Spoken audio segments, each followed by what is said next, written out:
Hi, I'm Dave Evans, and for anyone who I haven't had the pleasure of meeting, I'm one of Kitty's sons. First, let me just start off by saying that I'm grateful to Diane and Amy and my dad for arranging this tribute to my mom. I'm also grateful to everyone who's joined us today to celebrate my mother's life and to those friends who enriched her life so much. Thank you. It was very nice. It was always nice to be my mom's favorite son. How do I know this? Well, often I would call the home line and get the answering machine. And I would announce, "It's me, is that you? Pick up, it's your favorite son." And more often than not, she'd pick up, sometimes asking if it was Matt or Ken. She was a kidder. I say this with a chuckle and with a point. Because if you knew my mom, you also knew that when she was with you, she was really with you. She had a way of making people feel special. She was curious about you and she wanted the details. I recently found a little treasure. It is great value and it's a bit unexpected. You see, I'm not a pack rat. I'm often pretty good at getting rid of things, deleting emails, messages, and I'm so grateful that I didn't get rid of that message on my mobile phone that my mom had left me. To me, that message has special meaning. So let me set this up for you. It's dated February 3rd, 2019. Laurie and I were visiting my folks for our 29th wedding anniversary. Laurie and I were married on February 2nd, 1990, Groundhog's Day. And we stayed with them, I think, the night before our anniversary and the night after, but the night of our anniversary, we stayed at the resort at Port Ludlow, which is down the hill to my mom's house, mom and dad's house. In the message, you could hear in her voice that she was just very, very happy and excited to see us that day. And she would say she wanted a full report.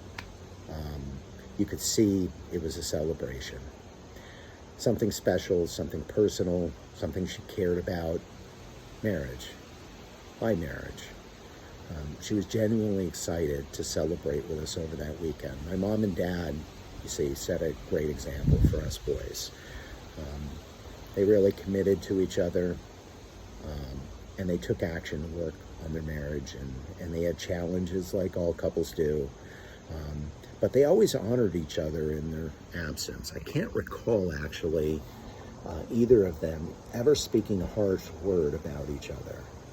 Oh, they had disagreements and some rare tears, but I can't recall them ever treating each other unkindly, even when they were frustrated with each other. For me, one of the critical things that I learned is that you can be angry and still be kind. You can be frustrated and still have control over what you say. They saw the value in each other, and they showed it.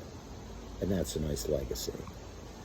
A little story. I remember them getting involved with a group called Marriage Encounter years ago. Not sure when they first got involved, but it seemed like it was, like we were pretty young at the time. They started going to meetings, and they went away for a weekend here and there.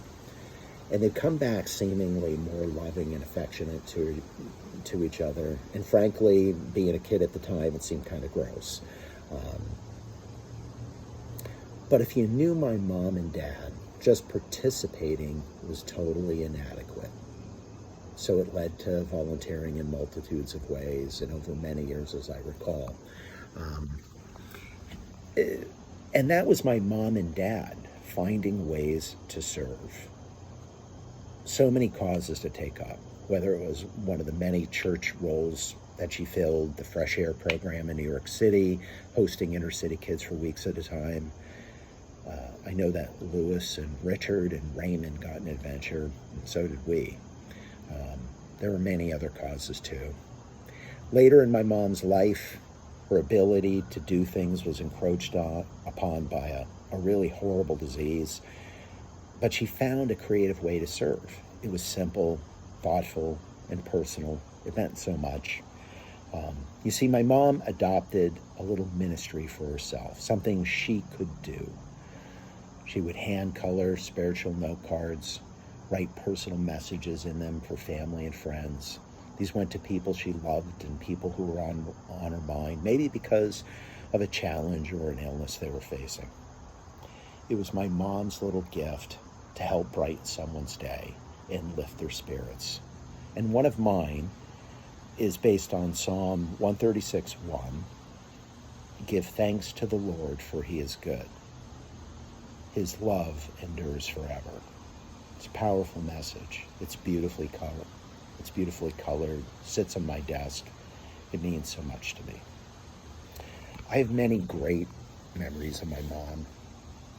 She was game for just about anything. Many family trips, so many adventures and memories. For me, one of the most precious moments is the day right before she passed. Laurie and I raced from Boston, and we arrived midday at the house. We sat by her bedside with one, held her hand and talked to her. She occasionally would comment. More importantly, she told us that she loved us. We were reminiscing with her, telling stories, and those hand squeezes were priceless. You see, she was there for us. And I just wanted those moments to say goodbye. And I think that was her last gift to me.